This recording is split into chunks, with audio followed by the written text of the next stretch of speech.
What's up, everybody? Welcome to Kind of Funny Games Daily for Thursday, May 12th, 2022. I'm one of your hosts, Greg Miller, alongside Forbes 30 Under 30, a.k.a. the second best baby blues in San Francisco, a.k.a. the engaged one at Tim Geddes. Let Tim host. How you doing, Greg? I'm good, Tim. How are you? Great day to be talking about news. A lot of stuff, a lot of stories, a lot of good stuff. I will say I'm not doing too great, though. Coming down off of a cold, my first cold in over 2 years.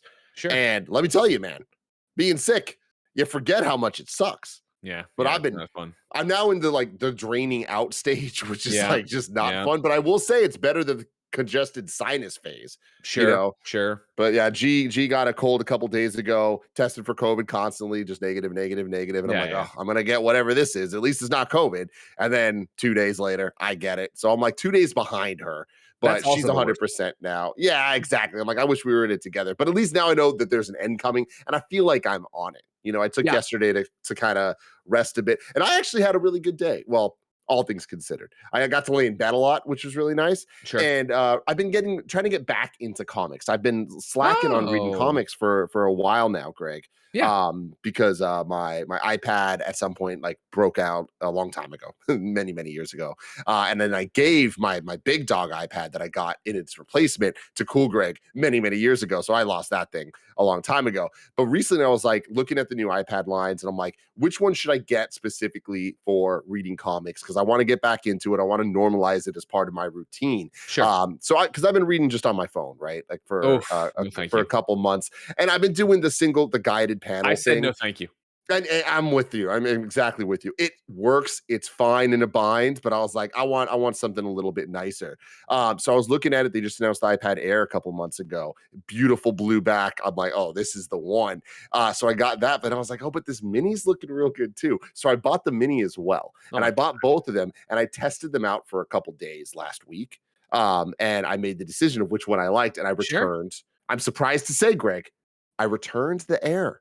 You went with the mini? Kept the mini. Wow. And this thing it's amazing. What are you reading there? It's everything I could have. Justice League? Justice League? No, it's Secret Wars 2015. Okay. Yeah. For some reason I'm in the mood. I don't know why. Hey man, be in the mood. A certain thing mentioned in Incursions. You know what I'm talking about? But anyways, I freaking love this thing, man. Totally. If you're into comics and stuff, do not sleep on the latest iPad mini because it's the borderless one without the button and all that stuff. Oh, could not recommend it more, man. And it's one of the cheaper iPads. This thing cost me $300. Wow, what a deal, everybody! What a deal, man! We're not sponsored. I got Marvel Unlimited. Boom. You got that with Unlimited your Xbox Marvel comics. comics. Don't forget, right? Yeah, exactly. Yeah, Get totally. out there, have a good time. Great stuff. Anyway, well, I'm glad you're on the up and up. That's my update. We talked about it, the other day when you were sick and I took over Gamescast or whatever. But it was that thing of maybe a month ago, maybe a month and a half ago, Ben came home with a cold, and then he gave me the cold, and it was the first time I had been sick in forever too. And then last night, Jen was like, oh, my throat's kind of itchy. And then this morning I woke up with a sore throat. I'm like, here we go again. Here we go, man. This is just life. It sucks. Hey, I thought we were dodging it since Ben's not going to daycare. You know what I mean? Like he wouldn't, but he still goes out and sees other babies and stuff. So now Kevin, I need you to come over this weekend and we're turning the shed into a little cage. And Ben's just going to stay in there. Because I'm not going to have him keep bringing these germs get all home. You know what I mean? put a little trampoline in. It'll be cute. Nope. There's raccoons and skunks back there, though. He'll hang out. Sure. That's nature. What I mean? It makes you strong. Exactly. We all saw a Jungle Book. That'll be him. It'll be great. But enough about that. Ladies and gentlemen, we have horrible news. Starfield and Redfall have been delayed. Dying Light 2 story DLC is being delayed. And Fall Guys is getting a big announcement. I guess that last one's probably good news, but it doesn't matter. This is Kind of Funny Games Daily, and we're going to go through all of that each and every weekday. We run you through the nerdy video game news you need to know about. If you like that, be part of the show. Patreon.com/kindoffunnygames. Over on Patreon.com/kindoffunnygames, you can write in to be part of the show. You can get the show ad-free. You can get the show with the exclusive post show we do each and every weekday. Of course, if you have no bucks to toss our way on patreon.com/kindoffunnygames, where you'd also get Gamescast ad-free, where you'd also get PS I Love You. You can watch it live as we recorded today, where you can watch the Xcast get live and recorded tomorrow with no ads as well, and the post shows and all that jazz. I understand. There are plenty of free ways to support Kinda Funny. First and foremost, why not go to the Epic Game Store, use the creator code Kinda Funny. Then whenever you check out buying something there, we would get a few bucks, and you can even use it on console for games like Fortnite and Rocket League. Use the creator code Kinda Funny for anybody who's using the Epic Game Store. But if you want something even more easy, even more free, you go to twitch.tv/kindoffunnygames and watch us record this show live, just like Break Stew is. Doc Subates and OMGesus are. If you're watching live, of course, please use your Amazon Prime to use that free subscription on Twitch to give to us. And of course, keep us honest by going to kindafunny.com/you're wrong. Over on kindafunny.com/you're wrong, you can tell us what we screw up as we screw it up, so we can set the record straight. For everybody watching later on youtube.com/kindafunnygames, roosterteeth.com, and listening on podcast services around the globe each and every weekday. Of course, they have to suffer through the ads. Of course, they don't get the post show. Of course, they can't write in. They don't get to watch live on the other shows. It's not a horrible experience, but it's not as good as it is on Patreon. But we love and respect you no matter what you do. And thank you for all of your support. Housekeeping for you. She thinks she's going to walk by. I'm not going to acknowledge my wife. Nice try. Kevin's coming over this weekend, and we're building Ben a cage in the back. Okay, housekeeping for you. There is a hell of a Kinda Funny Games cast up right now. youtube.com/kindafunnygames. Podcast services around the globe under the Kinda Funny Games cast banner. GameSpot's Lucy James joins us to talk about our top 3 working video game developers. We go through round robin style, picking different ones, all 4 of us, to come up with quite the list. You can come yell at us and then celebrate your own picks in the comments on youtube.com/kindafunnygames. Thank you to our Patreon producers, Anonymous and Fargo Brady. Today, we're brought to you by MeUndies and Credit Karma, but we'll tell you about that later. For now, let's begin the show with what is and forever will be the Roper Report. Time for some news.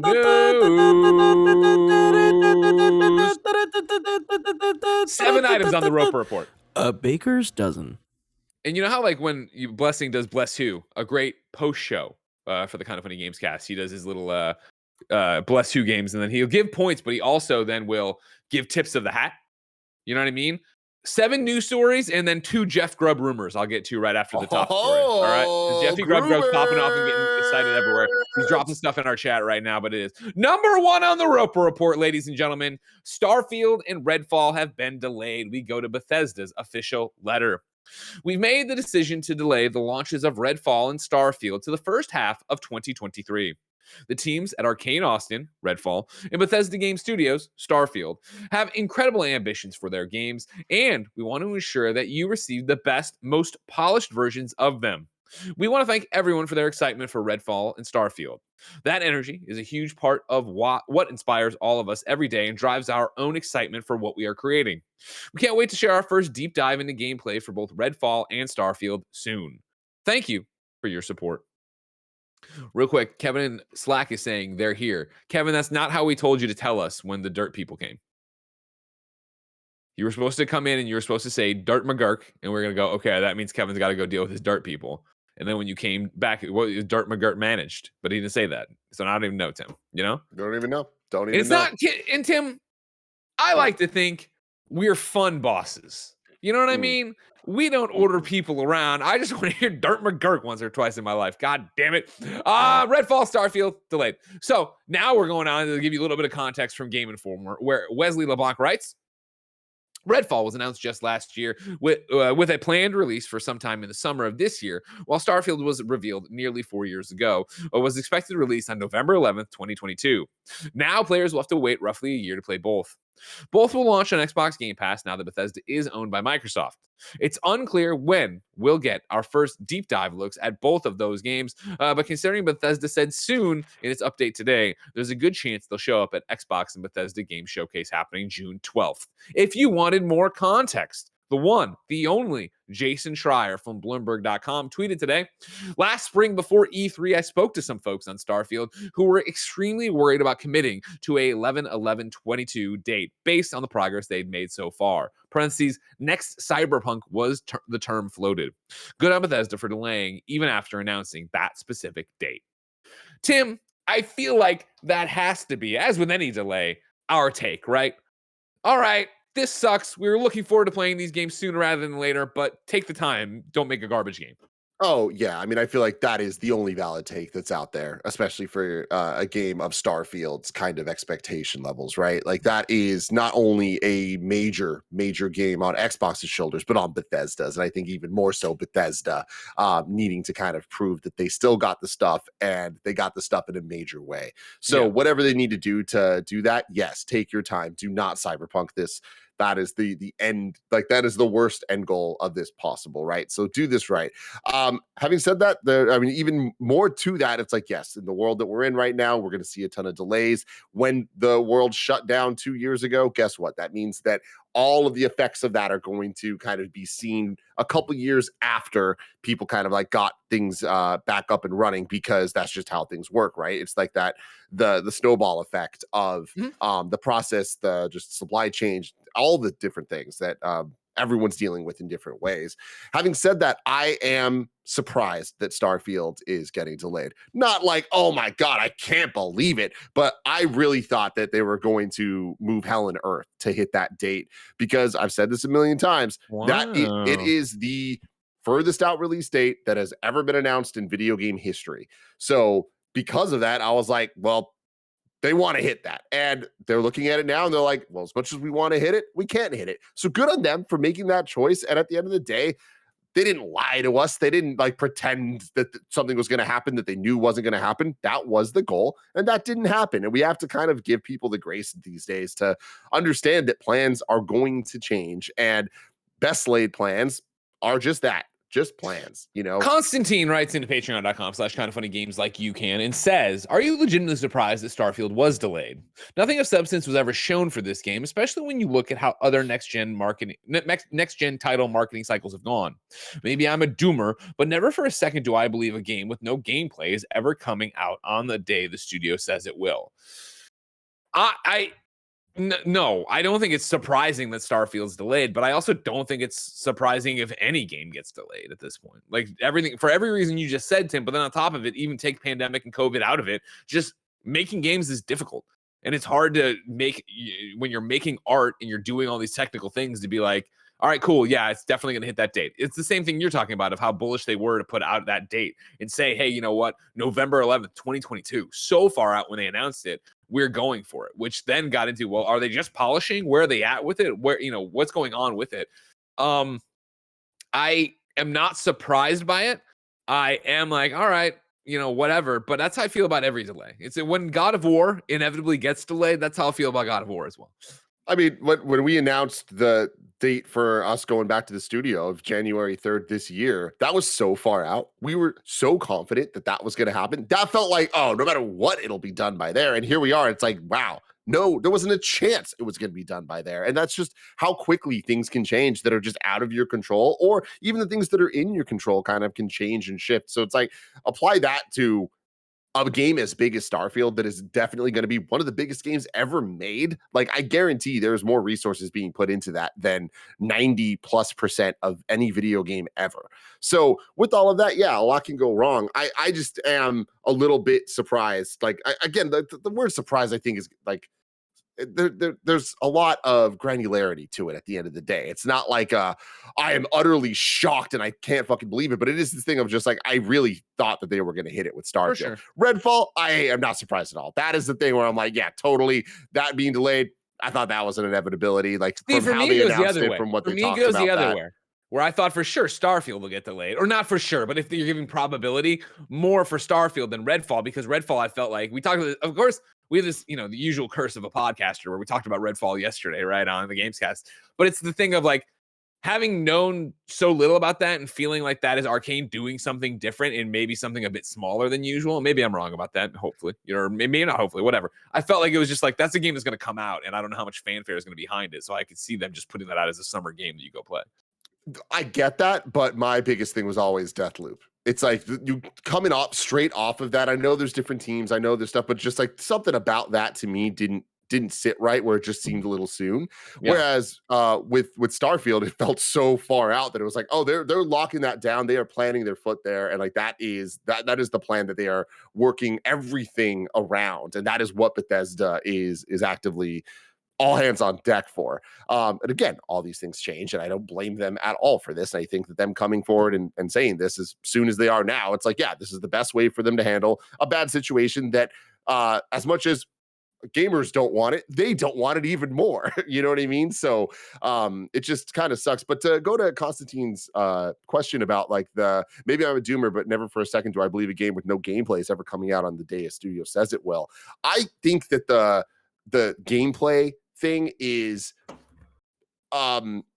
almost a thing of the past, where back in the E3 2006 days or wherever it was, where, hey, here's this Killzone thing, and it's like, well, God, what remember is that? this? Jesus Christ. Like that. It felt like a straight up lie. I think that games just come out at such a different clip. There's so many more of them. There's so many different strategies when it comes to marketing that I don't think every game gets the same kind of we used to call it at IGN the car wash path, where it's just like Yeah. you get every single part the exact same way, and it doesn't matter what type of car you got, it's going through and it's going to get the rinse, it's going to get the shine, it's going to get put out. But it's like, no, every single game's looked at differently. And I think a lot of their big tentpole games like Starfield, there is a plan in place of like, cool, we're going to do the CG reveal, then we're going to do the gameplay closer to its launch, and then when it's ready to launch, we're going to do it. I think that is kind of a normalized pipeline these days that I don't think means doom and gloom necessarily. Yeah. Now, I also think that with things like Halo Infinite, right, where it's like there was just no gameplay of the campaign until the last minute, you know? It's like there are examples of it working, it not working, and with Halo Infinite, you can take that, I think, either way. But the fact of the matter is, Halo Infinite did not show gameplay for its campaign until way late, and then that game came out. For me, and again, I'm not taking a shot at anybody, the doomer here of Constantine or whatever. Part of this, where I could sit there and I could believe, again, I could go either way. Was Starfield going to get delayed? Is Starfield actually coming out in November? Part of the reason that would not have worried me yesterday talking about that is I felt like they found something they liked with Fallout 4, which was do the big reveal at E3 in quotes, right? And then release in the fall and be done with it. And so I thought that's what this would have been building to if it was actually happening. And that's why we've been getting weird vignettes and conversations about Starfield, not actually seeing Starfield, which leads to a question from Grezick. Does the Redfield, there you go, that's if you combine them. Does the Redfall / Starfield delay change your expectations of the games being shown at the Bethesda Xbox showcase? And my answer is no. I still think both of these games have a huge presence there, and they are what they're pushing, and they're still talking about it. I just think you don't see them this year, right, Tim? Greg Miller, I'm about to say something that I can't fucking believe I'm saying in May. I was about to say April. In May 2022. Greg Miller, Xbox has been out there building a foundation for the last couple years. And 1 year, they're going to come and they're just going to have a rollout of all these games, blah, blah, blah. It's going to be next year, Greg. It's going to be next year that Xbox finally does it. They're going to fire on all cylinders. They're going to fire on all cylinders, man. No, but real talk, at some point, that's going to happen. We're getting backed up so much that inevitably, and they're just getting more and more teams. So it's like, at some point, it's all going to fucking happen. And then Game Pass is legitimately going to be the greatest deal in video games. Right now, we're looking at this and it's like, all right, like what has Xbox put out first party wise on its consoles this year? What's it going to put out this year? Yeah. At the end of the day, does that really matter in terms of a console war, in terms of like what their goals are and how well Game Pass is doing in all of their initiatives? That's one thing. But in the question of the gamers' hearts of like, yo, people that love Xbox games, it's a major fucking bummer that they are this few and far between, and they have been for this long at this point. But one day it's going to be really, really dope for them. One day it will be really, really dope for them. BJ Bernardo writes into patreon.com/kindoffunnygames, just like you can, to be part of each and every episode of Kind of Funny Games Daily, and says, hi, y'all. With the news of the Starfield and Redfall being pushed to 2023, where does this leave Xbox's fall window? Are they once again relying on third-party games to carry the load? When do you think Xbox will finally reach the point where they have first-party games releasing on that Matt Booty quoted, releasing a game every quarter? Of course, BJ is referencing Wesley Yin Poole's article from June 2021. Microsoft aims to release at least one new first-party game into Xbox Game Pass every quarter, where Matt Booty, the head of Xbox Game Studio, said, in terms of the overall lineup, we want to get to a point of releasing a new game every quarter. We know that a thriving entertainment service needs consistent and exciting flow of new content, so our portfolio will continue to grow as our service grows. Tim, what does it look like, you think, for this fall for Xbox? This fall, I don't know. I think it's going to be leaning on a lot of third-party games, which I don't think is the end of the world when third parties are showing up. Like every generation has that weird kind of adjustment period, that growing phase of what there's the launch, and then there's that year one, and then once we get into year two and beyond is when we start to see things kind of like get into the real kind of formation of what that generation's truly going to mean. And just now, I feel like in the last month or so, we're starting to hear games like, oh, it's going to be next gen only. We're leaving the last gen behind. There's enough of the PS5s in the wild, and there's enough Xbox Series S, Series X, xCloud, all the different services that Xbox has going out there, that they are feeling a little bit more comfortable kind of moving forward with that. And I think that we're kind of caught in that right now, where that has always been true for generations, but then you add on COVID, you add on all the other stuff, and you just add on game development just getting bigger and bigger and bigger for the triple, quadruple A games that we're talking about. But there is that other side where we're seeing the resurgence of the double A games. We're seeing a lot more like indies at this point are no longer just one thing. They are so many different things. And Xbox, Nintendo, and PlayStation are all major pushers of indie games, and each one of them have kind of a plan in place to support indie games to varying degrees. That was not the case last generation or the generation before, right? And I think that there were kind of ebbs and flows between who was pushing best and most and all this stuff. But really, it was PlayStation. Like, I feel like Xbox kind of first ushered it in with the Xbox Live Arcade stuff way back a in long the time day, ago, right? sure. And then we had the PS4 kind of have a moment of those initiatives where they were really pushing like, yo, indies are important, and PS4 is where you're going to get them if you're on console, if you're not playing on Steam. Obviously, PC always is going to have the most of all that stuff. And then the Switch came out, and it being this handheld, it being this like this giant boom with such a great adoption rate for games, like I feel like since then, there's just been this swell of everyone's on the same page. And especially with Game Pass now being such a huge thing for that, all three of the major console makers are supporting indies. And all of this, I think, is to say that I'm not worried. Like, I don't think that we need these big AAA first party title games in the fall for all three, Xbox, Nintendo, and PlayStation, to have a very successful fall. It's just a bummer that we're not getting those, because the exclusives are what we care about most when it comes to talking about these consoles. And it's the reason why we get excited for E3, Game Fest, whatever showcases, because we want to see what everyone's bringing that is unique and what they have and the things that they own that only they can do. And because only they can do it, they're going to put even more into it, and they're going to be that much bigger and specialer of a game. 100%, Tim. You're 100% right. So then the question becomes, do you think Xbox, the other thing I've seen going around the internet is that Xbox will pivot then and try to get something big for Game Pass, throw bucks behind that for one of these fall releases to come out there. Big Boss Terra tosses out, snag Gotham Knights day one for Game Pass. So what game did you say there? Gotham Knights. It's a Batman game, but it's no Batman. Oh, Gotham. Yeah. I don't think so. But then again, I don't fucking know, man. Like, I don't think Gotham Knights. Wait, when you don't think so, Gotham Knights, or you don't think they try to grab a third party to make a Game Pass day and date thing? Look, here's what I think. I don't think that because they're missing something, they're going to go and actively try to seek out getting a third-party deal to make up for that. I do think that they might be out there making third-party deals because that was always part of the plan, and that is what they are trying to do, and they've been doing that, and we've seen them doing that. I think that Gotham Knights is a little bit too big of a game for them to do that for. That would be insane. And I do think that like that is the future for them, is Xbox Game Pass getting big enough and making them enough money that they can just be like, well, cool, it's 2025 and we're finally firing on all cylinders and releasing a game every month from all of our 150 different studios because we've acquired the world.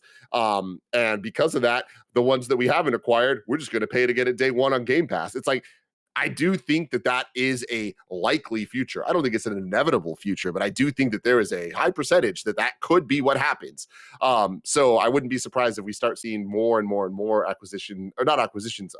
license acquisitions to get day and date Game Pass things for some big third party games. But I don't think it's going to be in reaction to them losing Starfield this fall.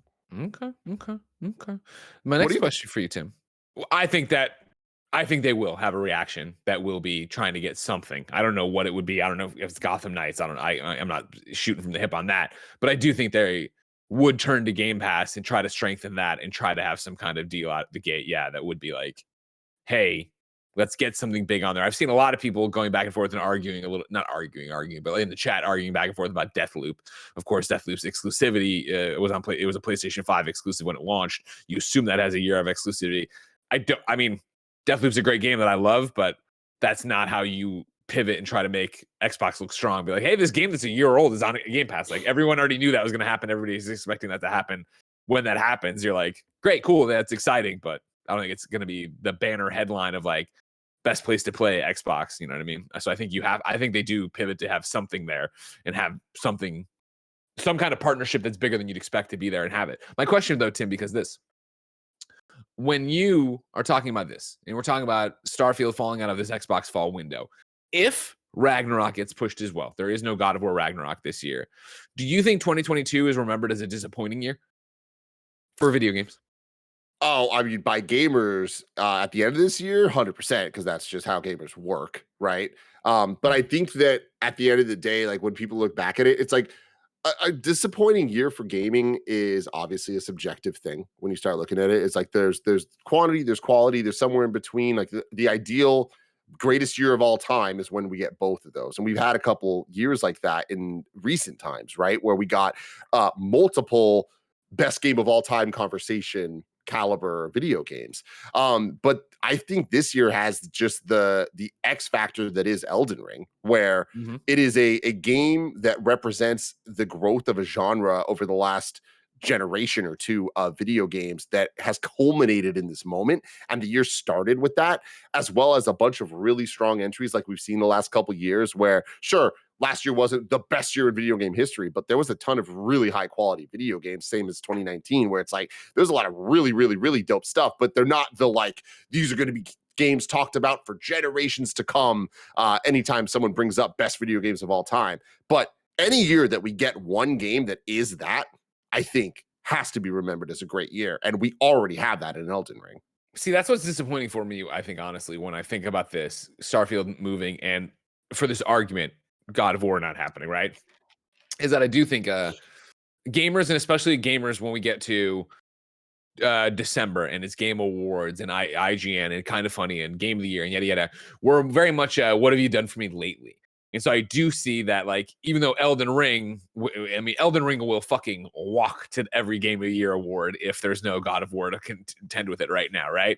Even though Elden Ring's been there and Horizon was there and Sifu was there and Dying Light was there, or, you know, a game you had fun with, whatever, you know, like even though there's been all these great games at the front of the year, we were promised this like year. You know what I mean? We were promised that we were going to feast in the front of the year, have a quieter summer as always, and then get to this fall that was going to be Starfield and God of War. And, you know, Jeff Grubb's talking a little bit about Star Wars here in a second. Like, there's a whole bunch of stuff happening. It'll be interesting to see how this year is remembered when it's all said and done.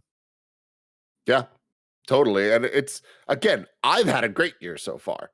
Oh, Kirby dude, no, that's my point. Such a surprise. Sifu is one of my favorite games ever at this point. But like, I don't think people are going to be talking about Sifu in 5 years. I mean, people will be, but not people as like a majority, as like when you're talking about just video game lore and history. But that's fine. That's the beauty of games, especially where they're at now. And I'm just backing up your point. I'm not disagreeing. No, I know, and I want to make sure to on the record. That's the point I'm making. Is I think this year's been phenomenal. We've had such a great start to this year, where you go and you scroll back through the games cast and you just see review after review after review, and most of them are like, "Man, we had a lot of fun with this game," and blah blah blah. And even now, where it's like an embarrassment of riches when I turn on any of my consoles to play anything right now. I have so much to play right now, and I'm thinking of a Rogue Legacy on Xbox. I'm thinking of all the Switch stuff I downloaded yesterday, and even more that I'm excited for coming soon. And then my PlayStation, like, there's so much there, but again, like the year is usually held up by tent poles throughout. And so if there aren't those tent poles at the end, I wonder what happens to it. But as I just said, I mean, tent poles, we got a new generation of Pokemon coming. Like, and I know that a lot of people I have ignored Nintendo throughout this. I know people in there like Kirby, and I'm like, yep, you're right, Kirby. And then I still have to play Project Triangle. I know there's a whole bunch of stuff that's happening on Nintendo that's awesome. Advance War is still coming eventually. Someday. Maybe. When war is outlawed throughout the universe. However, to get into a little bit of something I just mentioned, and then I mentioned at the top of the show, let's get to my tip of the hat. Kevin, this is not a bullet point, but if you want to put it on the time codes, I would understand. These are breaking rumors right now. All right? I'm tipping my hat. I'm doing the Jeff Grubb tip of the hat.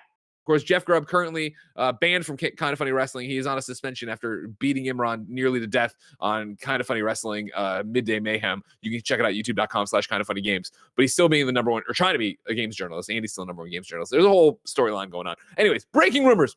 Bond Diesel tweeted as we were going live, Jeff Grubb just revealed on Grubb Snacks that the Jedi Fallen Order sequel will be called Star Wars Jedi Survivor. This game is potentially coming out late this year. Hashtag Star Wars Jedi Survivor. Then Jeff Grubb himself wandered into the chat here and said, right at launch when we went to this, have they announced the Dead Space date yet in the dev stream? Because it's January. So 2 Jeff Grubb rumors for you, okay? Number 1, he says Star Wars Jedi Survivor is the sequel to Fallen Order, and it's potentially coming out late this year. Jeff, if I'm wrong, or Jeff, also just come in if you got time. Pop into the live chat if you want to be part of the show. And then also, the Dead Space live stream is happening right now, and they might have really, maybe, I don't know what he's implying, if they were actually going to talk about the release date, but he's saying it's January, which would line up, because I remember I reviewed Dead Space 2 in January. Yes, back to you, Tim. Yeah, there we go. I love everything I just heard. I think that Star Wars Jedi Survivor is a dope name as a follow-up to Fallen Order, with where the story left off, with what we know about that, with Cal's story. That is fucking awesome. If we might get that game this year, which I feel like was a sure thing until all of a sudden I started feeling a little less sure about it. When there was people like talking rumored like that it was going to be 2023 actually. And then when they released the Star Wars Celebration panel list, and I was like, there's nowhere for this announcement to fit. And I know at any moment someone could just walk on stage and just be like, this thing's happening, stay tuned for whatever the hell, and boom, that's the answer to that. But with no EA Play and with no official Star Wars games panel at Star Wars Celebration, I was like, a lot of our predictions are starting to go out the window. But I think those predictions might just transform and shift, and I'm sure Grubb has more information than I do. But it's like, cool. Does it make sense to have some type of announcement at Star Wars Celebration, because that's when all eyes are on Star Wars stuff, of just teasing more info or reveal at a different event, which would make sense at Summer Game Fest, now that we actually know that that's going to be its own thing, the replacement for Kickoff Live or whatever the hell it's called. That could totally make sense. But yeah, it coming later this year, that excites the hell out of me, and that secures, if that's true, this is going to be an awesome year for me. And then starting off January, if that's true with Dead Space, that seems a little much sooner than I expected for the Dead Space remake, given the state that we last saw it. But they have been talking about that game and doing the dev kind of breakdown videos a lot more frequently than I ever would have expected. And I think that there's like a level of transparency with the Dead Space remake that I've never seen from EA. For sure from EA, yeah. So it's like, that's really exciting, but I want to buy into all this stuff, and this sounds like a fantastic time for me. Yeah, I mean, I love Dead Space, and I can wait for Dead Space. I'm excited for more Dead Space, yada, yada, yada. Star Wars Jedi Survivor is the one that gets me going, because Fallen Order I love so fucking much, and that is a game I want as soon as possible. So even to think it might be out late this year is super exciting. And again, you talk about third parties kind of carrying the fall, if that was the case, right? And of course, maybe that's another one that Xbox looks at and tries to get on Game Pass and tries to do something crazy with, to try to, and again, if you buy into that, there's something they would do without Starfield. The other question I had about is, we're still in this fall, right? Mm-hmm. Let's say, out the window, no Ragnarok. We already know there's no Starfield, but this is kind of pivoting to a PlayStation conversation. No Ragnarok. They can't do that or whatever. Do you think if it's a quieter fall, PlayStation VR 2 could come this year and make a bigger impact? No. I've never talked to you about it. Where do you think PlayStation VR 2 is? Do you think that's this year? I mean, sure. I'm so 50-50 on it. I think PSVR 2, when it comes out, is more determined by just their confidence in getting the amount of hardware created that they want to, and wherever the software is at to back that up. But I definitely think it's more of a hardware thing than a software thing.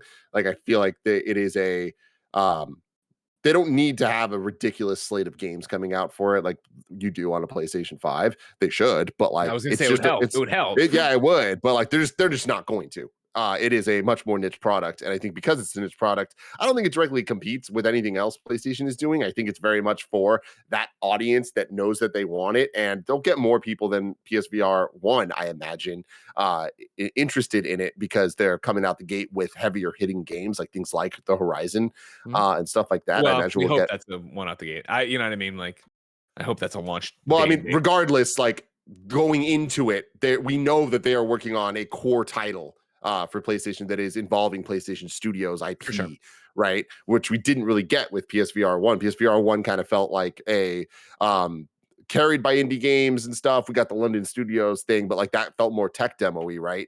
And I don't think that when people are talking about PlayStation Studios, they're not talking about that. You know what I mean? They're talking about Nathan Drake and Aloy and Kratos and all that stuff. And I feel like it relied a lot on the third-party experiences, the Batmans, the Final Fantasy 15s, the Resident Evils, that type of stuff. So I think them focusing more on first-party things is likely, and I think will garner more success even for VR2. But I just think that it's a different audience and they know that. So I don't really think it matters. Like, I don't think it'd be a good idea for them to release it the same day as God of War 2.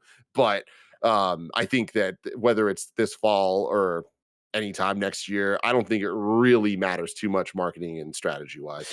Omega Buster in the chat said hardware development is not linked to software delays. Yes, if I was clumsy with my question, sorry. It was more I'm not saying, oh man, we're delaying Ragnarok, push VR2 out the door. I'm saying if PlayStation VR2 came this fall, I was asking, do you think it would have a bigger impact if it's a quieter fall? And I think it would to some degree.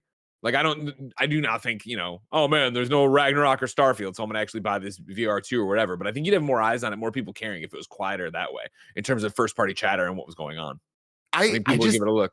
I think also the fact that I stand by the fact that I think I don't believe that Call of the Mountain will be necessarily a launch game. I hope it will. I really, really hope it will. I think it would make a lot of sense to. I do buy that Half-Life Alyx will be.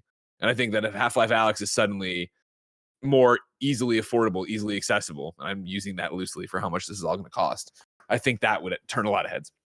Yeah, that's interesting. I still think we're talking about, like, will it get a boost if it comes out this fall and this fall doesn't have a lot of the bigger heavy hitters? Yes, I think that boost is so slim. And I actually think that there's going to be more people that would use that money to invest in Xbox or Nintendo that hadn't before if they're PlayStation people than that would jump to PSVR 2. I just think it's a different style of gaming it's just niche, and I don't even want to say it's unproven. I think it's the opposite. It's proven to be what it is. And I think that what it is very valuable to a large enough group of people to make it worth investing in, but it is not it is an alternative to core gaming. It is 100%.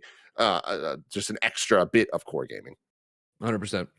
Real quick to close out this entire conversation, while we've been talking, the one, the only Phil Spencer, the big cheese of Xbox, has tweeted the following in quote tweeting Bethesda's statement. These decisions are hard on teams making the games and our fans. While I fully support giving teams time to release these great games when they are ready, we hear the feedback. Delivering quality and consistency is expected. We will continue to work to better meet those expectations. So again, Phil backing the decision, but of course making it clear that we know we put a date on this, and we will try to be better about that. And again, maybe we just stop putting dates on games so we're really, really, really, really, really, really, really, really, really, really, really, really, really, really sure. You know, Tim? Yeah, I mean, sure. But I also understand fiscal years and financials, and Yeah, I mean, that's the thing is it's like that's it's never going to stop, and I almost don't think it should. I think that it represents the goal. It represents, like, again, no one. I'm not saying no one. I should take that back because people are going to get after me about the specifics. But like, people on the internet coming after you about specifics, come on. In general, like, these people are not trying to use these things as straight up bullshit lie marketing tactics. I know it can look that way at the end of it. I highly doubt that's the case. There is so much backlash involved with that it's just, why would they do that? It's not worth the backlash. And sure, maybe it's worth the upfront to get investors excited or whatever. But I would be willing to bet that the majority of times a date is put on something, it's because they believe that is what is going to be hit. Fair enough. Timothy Geddes. You know what I believe is going to get hit a lot today? Patreon.com/kindoffunnygames. Over on Patreon.com/kindoffunnygames, you can support the show, get your questions right in the air. You can be a Patreon producer. You can get the show ad free. You get it with the exclusive post show we do. You can right now use it today to watch us record PS I Love You XOXO live. You can use it tomorrow to wait XGuys live. You can get all those ad frees. You get them all special. You get all the thing. You get the Q&A. You do the thing. Blah blah blah blah. You can also get the cool shirt. the Portillo Foxhound shirt or Fox shirt. Anyways, I digress though. For right now, you can use patreon.com/kindoffunnygames to get the show ad free. But guess what, Jack? You're not on Patreon. So here's a word from our sponsor. Shout out to Credit Karma for sponsoring this episode. Have you ever been rejected for a credit card? It happens way too often. That's why Credit Karma created Karma Confidence technology, helping members apply with more confidence. Are you earning credit card rewards? Credit Karma can help you compare your rewards options so you can find a card that fits your lifestyle, helping you earn miles or cash back for spending money that you're gonna spend anyways. Of course, I'm a huge fan of that. I love Credit Karma. One of my favorite features is how Credit Karma uses your credit data to show you your chances of approval before you even apply, which helps you apply with more confidence, and then it doesn't affect your credit score. Credit Karma uses your credit profile to show you offers that are tailored to your financial situation.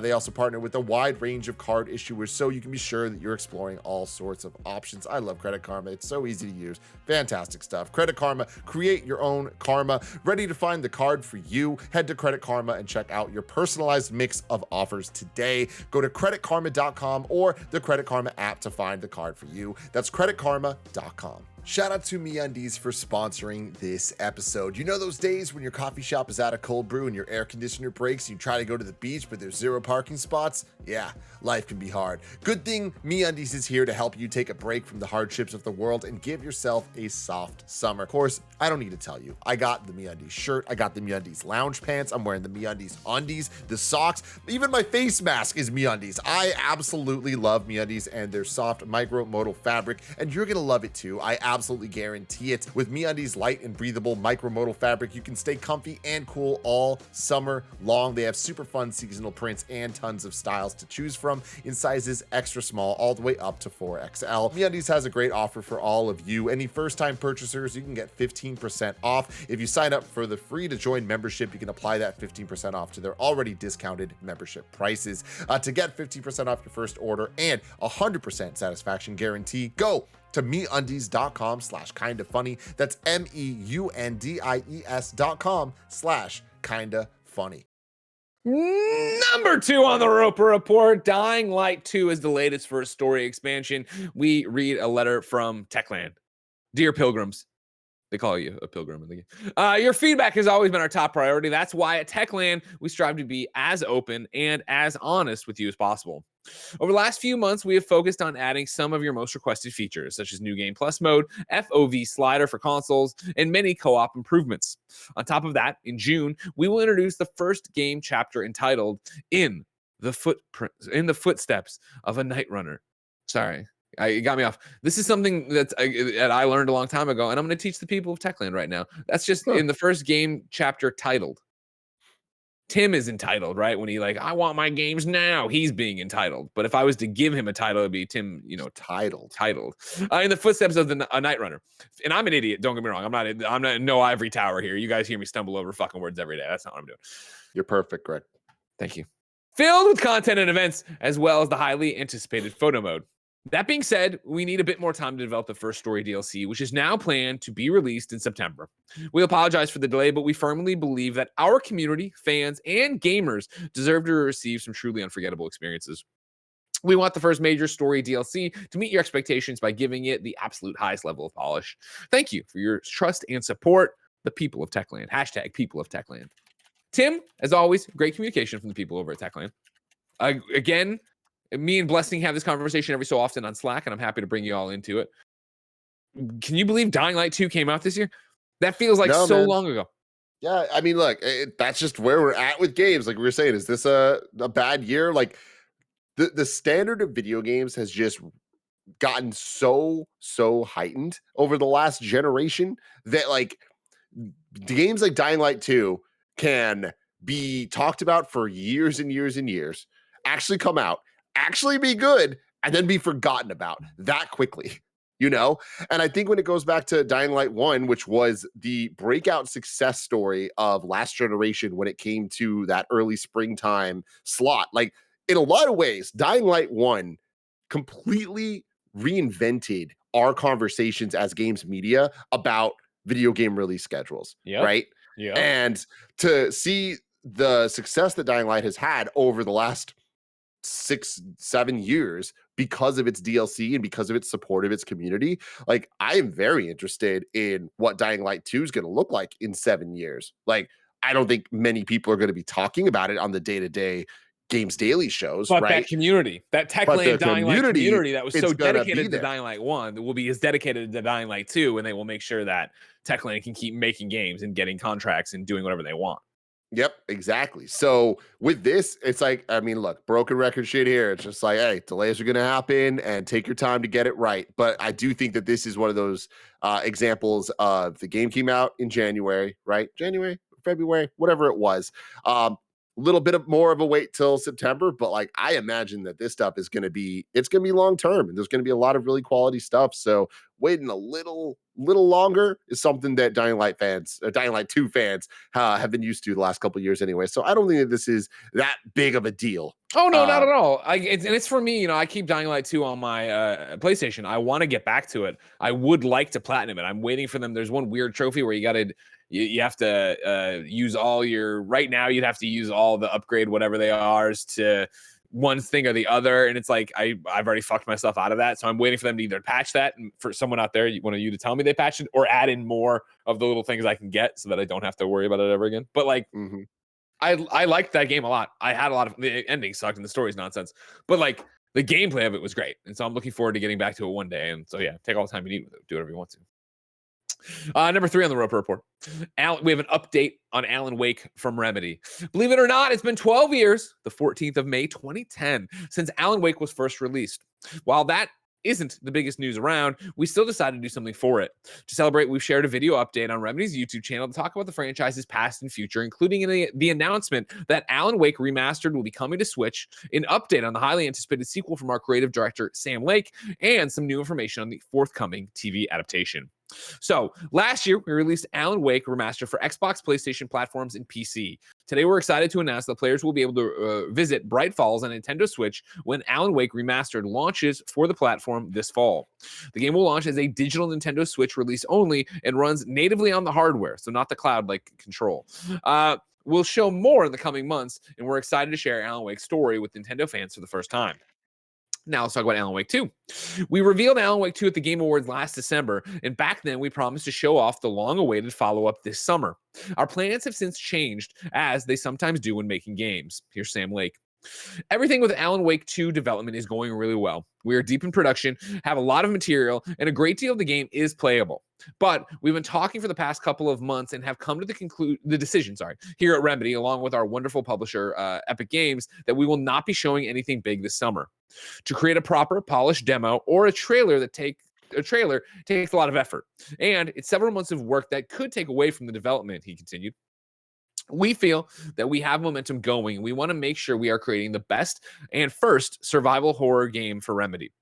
We don't want to take the team away from that focus, so we're going to keep going and making a great game experience. And unfortunately, you'll have to wait a little bit longer for the demo and trailer, end quote. Alan Wake 2 is slated for a 2023 release and is being published by Epic Games. Then finally, Remedy partnering with AMC Networks on an Alan Wake TV adaptation.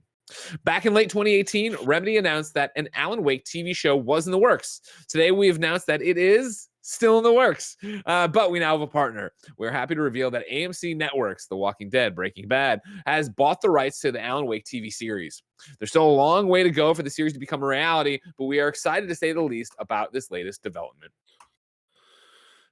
What happened today? Is there an Illuminati of like game developers that are like, you know what, delay it all, and we're announcing it here? You know what happened, I bet? 2 words, Jeff Keighley. He came around knocking on doors and he's like, let's get out here. Let's do some Summer Game Fest stuff. And everybody's like, and he's like, if you don't have shit, I'm going to blow up your fucking spot. Because I'm going to put out the news of who's coming to Summer Game Fest. And when they don't see Remedy, when they don't see Xbox, they're going to fucking know. This is your last chance. If you don't out yourselves, I will. Jeff Keighley. Greg, I want to talk to Jeff Keighley. Can you make that happen somehow? Of course, yeah. I don't really care the format or what's up, but I want to talk to this man on content. I want to talk to him. And I no, don't call him. He couldn't hear you. That's the problem. Yeah. No. But I want to talk to him about this whole takeover, right? Started with Game Awards to get to where we're at now. Sure. I am utterly fascinated by this. I cannot wait to see what he has for this what's it called now? It's not Kickoff Live. Is it just called Summer Game Fest? Yeah, and that is the event, and it's just the one thing, right? Well, I mean, Summer Game Fest, continues forever. It's a nebulous concept, but like, yeah, they have that thing. Yeah. Yeah. Anyways, very exciting stuff, man. Yeah, this Alan Wake shit. Again, transparency. This is just, we've been asking for it forever, and we're finally starting to get it from a lot of people, and it's normalized. This is good. Expect delays, guys. This is just par for the course at this point. Well, how about instead of getting to be a Debbie Downer like Tim is, we get fucking excited. Number 4 on the Roper Report, ladies and gentlemen. 505 Games is having a showcase May 17th. Kevin, let's take a look at their YouTube page. Get ready for some exciting announcements. Get exciting announcements from 505 Games in our first ever digital showcase, Tim. That's exciting right there, right? 5. You know what they publish. You know what they publish over there, right? Puzzle Quest 3, motherfuckers. What have we got to say about Puzzle Quest 3? You know what I mean? Man. Of course, put they that also on PSVR too. They also did Death Stranding on PC. They also did Control. So there's a bunch of other things they could be doing. 505 Games, and they're trying to make a name for themselves. They're trying to change. They had a bad reputation for a long time. They're trying to turn that around. They've been doing a good job with it, I think, of getting some cool stuff on board there. So Optic Dark Side comes in with some snark that I appreciate, just as a funny joke here, saying 505 reasons to sleep in that day. Yeah, it's pretty good. You know what? I'm interested to see what it's gonna be, but that's a pretty good joke. I'll let you. Yeah, but my favorite, I'm excited too. But my favorite thing about it is that I don't know where they live, but it's 6 p.m. our time, so you're sleeping in a lot. All right, and then if that wasn't enough for you, ladies and gentlemen, number 5 on the Roper Report. Fall Guys has a big announcement coming. They're making a big deal about it. Kevin, click on it. They've got their own YouTube premiere over there, right? And while we were live, I also got a press release from it. So it'll be time for some big news from us soon. Fall Guys will be hosting our biggest announcement yet this coming Monday, May 16th at 10 a.m. Pacific time. The broadcast has been designed to be co-stream friendly, includes our own music, and we welcome all creators that would love to join us for such a big moment. Our host of the show will be Osley Wood and WWE superstar, god damn it, Austin created Xavier Woods. Hey, I love to see it, man. He's taken over the world. That motherfucker was not just at the Kids' Choice Awards. He was nominated for a Kids' Choice Award, Greg. Did he win? I actually don't know who won. I doubt he did. I feel like I would have known that. Fucking loser. I hate you so. 2015 Game Awards. Where is it, Greg? Where is the proof? It's right back there. Yeah. I mean, there's a big difference between when you win something, you're allowed to say that forever. Forbes 30 under 30. How old are you now, you fucking ancient old man? Shut the fuck up, all right? When you win it, you're allowed to have it forever. That's why all Woods can talk about is the fact that he was King of the Ring. That's it. Not even a pay-per-view anymore. Not even a fucking pay-per-view for King of the Ring. Kofi and Big E keep winning tag team titles. He keeps saying he's part of that too. Don't get me started on the commish, all right? Crooked as they come. I love you. I love him very much. You know, everybody knows that. If you didn't know, I love Austin quite a bit. And he's also a big part of KFW. Watch at youtube.com/kindoffunnygames. Well, how much time we got? All right, number 6 and final on the Roper Report. The Dirt team, Codemasters Cheshire, has merged with the Need for Speed studio, Criterion. God, I'm blanking on everything. Tom Ivan at VGC is reporting. Codemasters Cheshire, and I know I'm probably screwing it up, English people. I'm sorry, but I just don't care. Has been integrated into the fellow UK-based electronic arts studio Criterion Games. The Cheshire studio is the outfit behind Dirt 5, which was formed by the former Evolution Studios team that created PlayStation racing games Drive Club and MotorStorm. We can confirm Criterion Games and the development team at Codemasters Cheshire are officially coming together to create the future of Need for Speed, Codemasters said on Thursday. This integration builds off the close partnership the two studios have developed over the past few months. Sharing common values and similar cultures, we strongly believe unifying the huge wealth of expertise across both teams will help us deliver the best racing experiences we can for our players, end quote. No redundancies have been made as a result of the move, according to Games Industry Biz, which reports that Codemasters Birmingham continues to work on Formula One franchise. Yay! Interesting. Yeah, I mean, dude, I'm hopeful that we'll see a Need for Speed again that is like special. But I feel like that's a silly thing for me to be. That's not even like against the games. I just think that Need for Speed used to mean something. And I feel like now it's just like, at best, it's a really high quality game. But I think that racing games kind of have found their foot in different places. Like when it comes to like Forza Horizon, just kind of dominating the conversation. Like I don't know, but give me Underground. Okay. Tim, I hope you get Underground, but that's so far away. If I wanted something more immediate, say what came to the mom and grop shops, where would I go?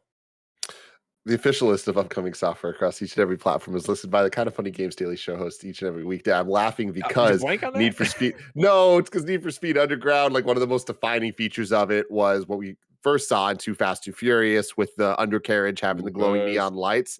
And recently I was reminded that there are butt plugs that exist with LED lights on them.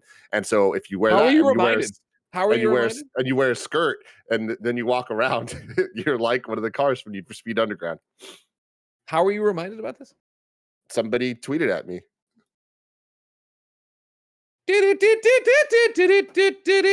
Yeah. Out today, Deathloop is getting game update 3. The update brings with it an all-new photo mode as well as a number of requested accessibility features. Remember, we talked about this at launch with the one, the only, the blind gamer, Steve Saylor. Deathloop's photo mode features a wide array of camera customizations to help players capture the perfect moments on their journey through the beautifully crafted environments of Black Reef. The update also adds new dedicated accessibility category to the options menu, including many new features such as gameplay settings to increase or decrease combat difficulty, reprise number, and game speed, HUD and UI customization options, and improved menu navigation. Call of Anita, the fan favorite Match 3 RPG on Facebook Gaming with a new content update, is also available on both iOS and Android. Free mode challenges and events continue to deliver massive rewards in GTA Online, with free mode activities occurring more frequently across southern San Andreas and serving up quadruple rewards. A bout of cosmic good fortune comes to all Atari VCS owners as the iconic games publisher Atari announces the timed exclusive launch of Gravatar Recharged, now available on the system. The Centennial case, oh no, don't show me this. The Centennial case, Shinjima Story comes to PC, PS4, PS5, and Switch. Ninja Jaja Maru, The Great Yokai Battle plus Hell comes to PC. Infinite Links comes to PC, Xbox One, Xbox Series X. Flippin' Cactus comes to Mac, PC, PS4, Switch, Xbox One. Vesper comes to PC and Switch. And then 7 Pirates H comes to Switch. New dates for you. Pico is coming to PC on May 20th. Multiverse is getting a closed alpha May 19th through the 27th. Golfy is launching on early access on the PC, of course, May 26th. Deliver Us the Moon will now launch on June 23rd for PlayStation 5 and Xbox Series X.